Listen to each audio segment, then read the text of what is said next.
안녕하세요. 전혜자 박동원입니다. 저는 작년 11월 25일 전세 사기 피해의 정황을 알게 된 후 곧바로 대응을 하였으나 전세 계약이 종료된 2024년 1월부터 현재까지 보증금 중 1원도 돌려받지 못하고 있습니다. 처음 알게 된 건 친한 후배와 진솔한 대화를 나누며 술 한 잔에 기울이고 집에 돌아온 날이었어요. 같은 건물 세입자분이 엘리베이터에 붙인 종이를 통해 건물이 임의 경매가 붙여졌다는 사실을 알게 되었습니다. 취했던 술이 번쩍 깨며 집에 오자마자 등기부등본을 열람해 받고 임의 경매와 더불어 23년 7월달부터 두 개의 임차권 등기가 걸려 있었고 해결되지 않고 있다는 걸 알게 됐죠. 그리곤 종이를 붙인 세입자분이 만든 단톡방에 들어갔고 사태를 파악해보니 개인 채무를 갚지 못한 건물주 2명 중 1명인 G씨의 빚으로 인하여 지분이 경매에 올라가게 된 상황이었습니다. 참고로 제가 사기를 당한 집은 다가구 빌라였으며 집주인 2명이 50대 50의 지분으로 나눠 관리하던 집이었죠. 정황만 놓고 본다면 개인 채무의 채권자가 약간의 협박용으로 경매 신청을 넣었고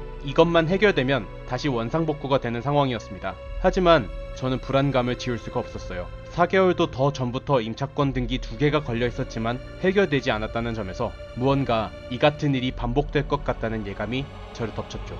그래서 저는 바로 임차권 등기 명령을 신청하였고 그와 동시에 세입자분들과 전세 사기 피해자 신청을 알아본 후 신청하게 됐습니다. 그러나 약 2달간의 심사 기간 도중 경매는 취하되었으나 여전히 이전에 걸려 있었던 임차권 등기 및 다수의 세입자가 추가로 건 임차권 등기는 해소되지 않았고 그 과정에서 다른 집주인 한 명인 B씨 본인도 피해자라며 보증금에 대해선 책임을 회피하는 소통을 계속해왔습니다. 그럼에도 B씨는 건물 관리만은 책임지겠다며 세입자들을 안심시키는 듯 했으나 24년 3월 파산 신청을 했다는 것이 저를 포함한 세입자들에게 전해지며 그 모든 말 역시 시간을 끌기 위한 거짓말이었음을 알게 됐습니다. 저와 세입자분들은 전세 사기 피해자로 인정받는 국가 지원책을 신청하였으나 경매가 취하됐다는 이유 하나로 일부 지원책만을 받을 수 있는 전세 사기 피해자 등으로 인정받았으며 이의 신청이 지났다는 이유로 또다시 재신청 후 2달이라는 시간이 걸려서야 온전한 전세 사기 피해자로 인정받을 수 있었습니다. 저는 이 사실을 암과 동시에 보증금 반환 민사소송을 해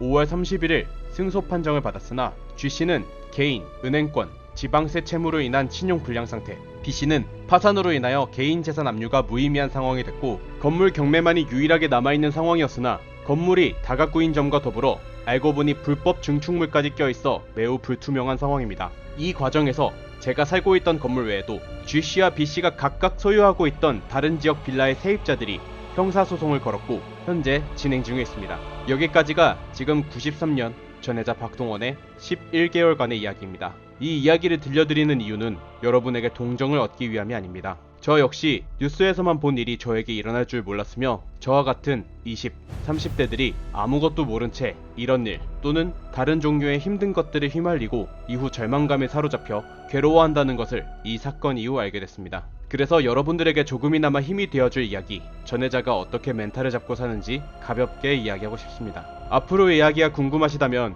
구독과 좋아요 한 번씩 부탁드릴게요. 후에 취소해주셔도 괜찮으니 부담 없는 영상으로 찾아뵙겠습니다. 감사합니다.